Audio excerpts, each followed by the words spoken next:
थंडी एवढी वाढली ना, शिवाय आज उठायलाही उशीरच झाला. मग घाई गडबडीत काय तयार होईल?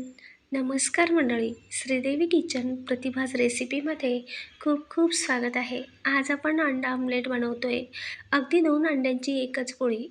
साधी सोपी अशीच रेसिपी, पण एखाद वेळेस काय होतं, जर जास्त मोठं अंडा आमलेट बनवलं तर ते तुटतं. पण आज आपण इथे कांदा, टोमॅटो हे घालूनही 2 अंड्यांची एकच आमलेट बनवतोय. पाहूयात. तर आमलेट बनवण्यासाठी इथे मी 2 अंडी घेतली आहेत. एक अंड्याचंही आमलेट बनवू शकतो, पण हे झटपट असे 2 अंड्याची एकच पोळी होते. त्यानंतर एक लहान आकाराचा कांदा एवढ्या अंड्यासाठी आणि अर्धा टोमॅटो, एक हिरवी मिरची, मिरचीचं प्रमाण आवश्यकतेनुसार थोडंफार कमी अधिक करू शकता. सोबतच थोडीशी कोथिंबीर. एक अंड आमलेट करण्यात वेळ जातो, तर अशी 2 अंड्याची झटपट होते. घरात जर प्रत्येकी 2 अंड्याचं एक करायचं असेल तर असंही पटकन होतं एक आमलेट बनवण्यापेक्षा. आता कांदा आपण चिरून घेऊयात.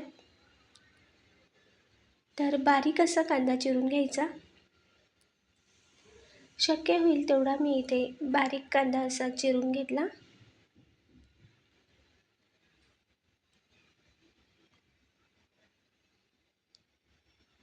अगदी लहान असाच कांदा होता. त्यानंतर एक बारीक कापलेली हिरवी मिरची, जमेल तेवढी मिरची ही बारीक कापून घेतली. आणि अर्धा टोमॅटो अगदीच लहान असेल तर एक घेऊ शकता. मध्यम असा टोमॅटो होता तर अर्धा घेतला आणि टोमॅटोच्याही बारीक फोडी करून घेतल्या. कोथिंबीरही चिरून घेतली. त्यानंतर आता इथे एक मी छोटंसं भांडं घेतलं आहे, ज्यात मी नेहमीच अंडा आमलेट बनवत असते असं एक भांडं वेगळंच ठेवलं आहे. आता यात आपण अंडी फोडून घेऊयात, किंवा एकदम 5-6 अंड्याची बनवत असाल तर सर्वच अंडी एका मोठ्या भांड्यात फोडून मग नंतर त्यात कांदा टोमॅटो टाकून एक असं बनवू शकता. आता इथे दोघंही अंडी फोडून घेतली. यात थोडीशी मिरची पूड घातली, अगदी पाव चमचाला कमी. चवीनुसार मीठ घालूयात. यासोबतच थोडीशी हळद घालूयात.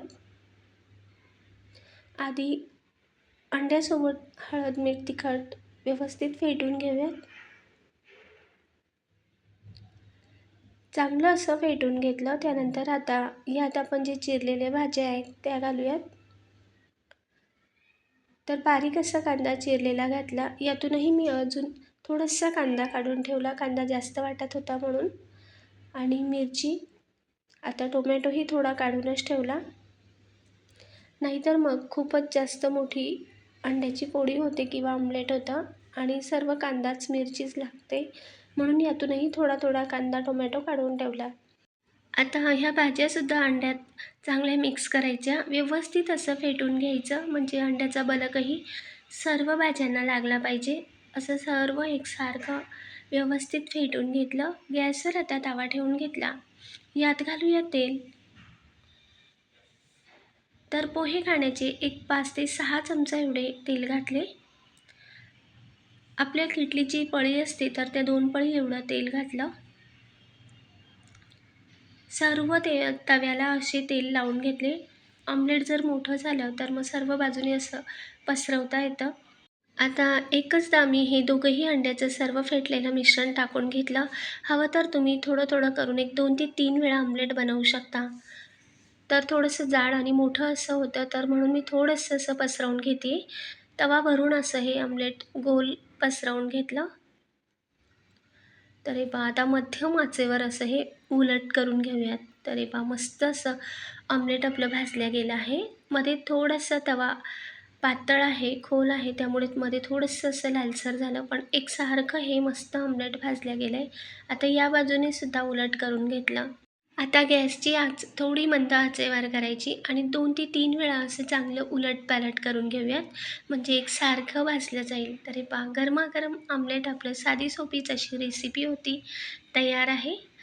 थोडं थोडं करून 2-3 आमलेटही बनवून घेऊ शकता. मी एकचदा बनवलं. तर हे पहा, टिफिनलाही घेऊन जाऊ शकतो, मुलांनाही बनवू शकतो पटकन आणि आपला वेळही वाचतो. एकदाच बनवलं तर 4 भागातही कट करून घेऊ शकतो. 2 मुलांना अर्धं-अर्धंसुद्धा देऊ शकतो. लाईक, शेअर, सबस्क्राईब करा. कमेंटद्वारेही सांगा. धन्यवाद.